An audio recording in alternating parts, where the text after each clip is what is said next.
Հա, ուրեմն քննարկում ենք բյուջեի արդյունավետությունը,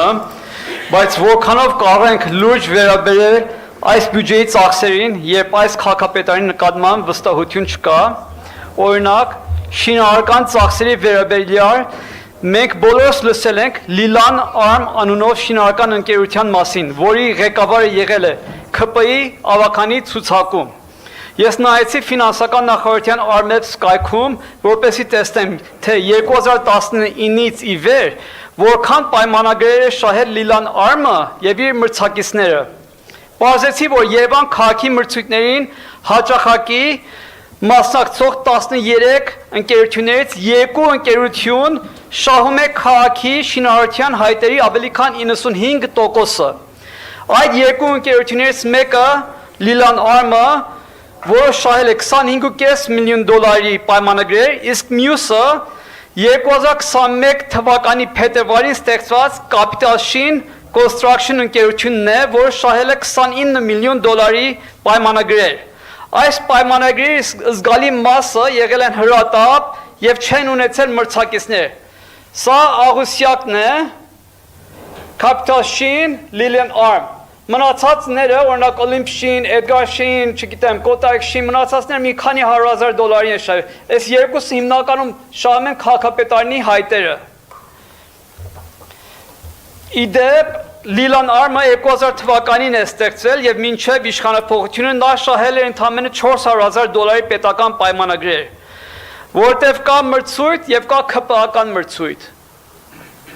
Անդադ մրցույթների մասին է խոսում։ Սա է ձեր մրցույթի ձևը։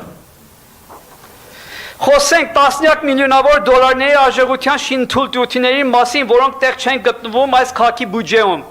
Մոտ 6 ամիս առաջ այս քաղաքապետարանը ընդունեց նոր գլխավոր հատակագիծ, որտեղ միտումնավոր շարունակեց դուրս թողնել գոտիավորման հստակ սահմանումներ նոր շենքերի բարձրությունը կարգավորելու համար։ Երևանը աշխարհի հազվադեպ քաղաքներից է, որտեղ շենքերի բարձրությունը թույլտվությունը տրվում է քաղաքապետի հայեցողությամբ։ Իսկ ինչու հայեցողությամբ եւ ոչ հստակ սահմանումներ նորմալ երկրների նման։ Պատասխանը դուք մտածեք։ Սիրուն աշկերի համար 15-20 հարկանի շենքի թույլտվություն չեն տալիս, երբ որ սաղ շենքեր 6 հարկանի են։ Այդ ամեն հարկը մի հողի գին ունի։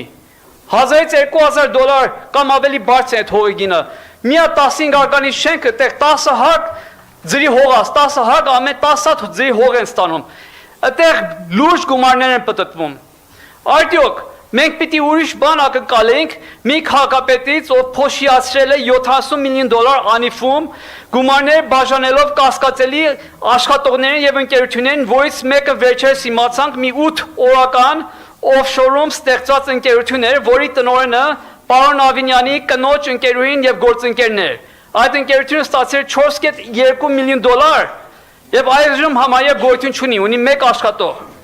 70 միլիոն դոլար բաժանվել է տարբեր բիզնեսներին 49% պետական մասնաբաժինների համար, իսկ գիտեք վերջին 5 տարիներում այդ 49%-ներից ինչքան շահութաբաժին է եկել պետբյուջե։ Ես նամակ ուղարկեցի ֆինանսների նախարարություն։ Ստացա պատասխան, վերջին 5 տարին անիվ ֆոնդ ՓԲ կողմից ստացվել է 2,883,500 դրամ, այսինքն 7300 դոլար շահութաբաժին ենք ստացել, 70 միլիոն դոլար տվել ենք, 7003 դոլար ստացել ենք։ Բա մեկ չի պարոն Փաշինյանը, խեղճ մարդու կոպեկ վերադարձում է, դուք ինչ եք անում ստեղ։ Կոպեկ է վերադարձում, օգնեք իրեն։ Անփոփեք։ Կարող է պարոն Փաշինյանը այսքան միամիտ է, որ չգիտի ինչ է կատարում, թե կարող է նա կանաչ լույս է տվել այս թալանին։ Նախկինները դեռ չեն պատժվել, թալանը չի վերադարձվել, եւ հիմա ուզում եք հավատանք, որ հարյուրավոր միլիոնավոր դոլարների թալանը համակարգված չէ։ Անփոփեք, պարոն Զարուհյան։ Մեսրոպ Մանուկյան։